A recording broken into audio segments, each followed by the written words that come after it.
अब समझना है आप लोगों को कंजर्वेशन ऑफ मोमेंटम।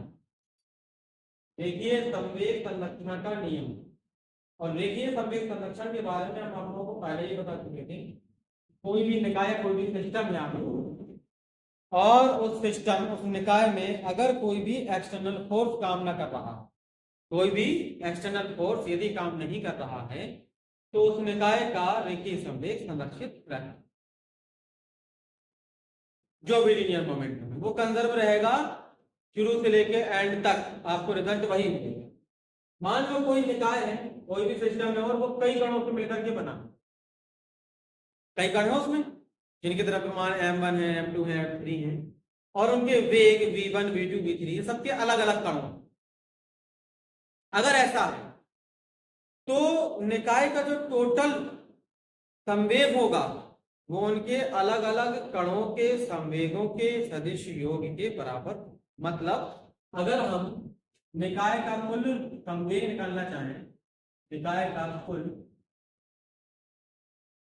रेखीय संवेग, तो यह जाएगा p वेक्टर बराबर p1 वेक्टर,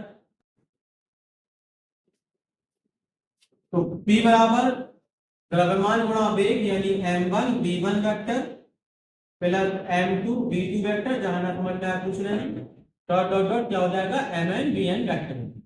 ठीक है, ऐसे इक्वेशन फर्स्ट मान के हम छोड़ दें। ठीक, अब हमको ये पता है कि द्रव्यमान केंद्र के वेग की परिभाषा जो हमने कल आपको बताई थी, द्रव्यमान केंद्र के वेग की परिभाषा से वो ये कहता है कि VCM वेक्टर बराबर होता है m1 v1 vector plus m2 v2 vector plus dot dot dot mn vn vector, और कुल द्रव्यमान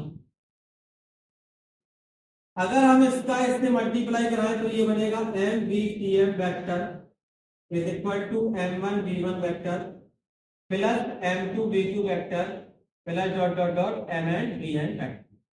इस इक्वेशन को सेकंड मान लेते हैं। अब इक्वेशन फर्स्ट में आप देखेंगे तो राइट हैंड साइड में इसकी जो वैल्यू है वही इक्वेशन सेकंड में। अगर हम इसका कंपेयर कराएंगे समीकरण 1 व 2 से, तो इसके कंपैरिजन में p वेक्टर बराबर MVCM वेक्टर आ जाएगा। ठीक है, अब इसका हम t के सापेक्ष अवकलन करा देते हैं। t के सापेक्ष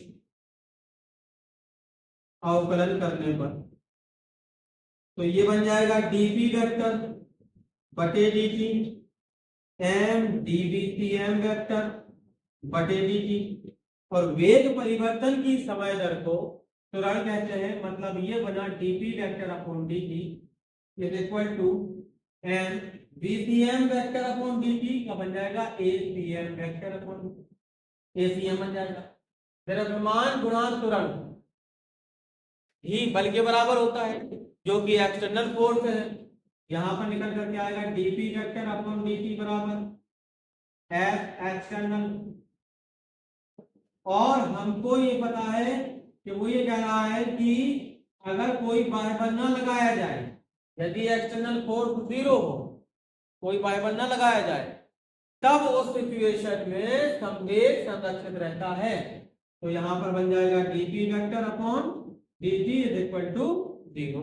मतलब किसी भी परिवर्तन की दर अगर 0 है तो उसमें कोई परिवर्तन नहीं हो रहा है, इसका मतलब क्या है, संवेग नियम। ठीक है,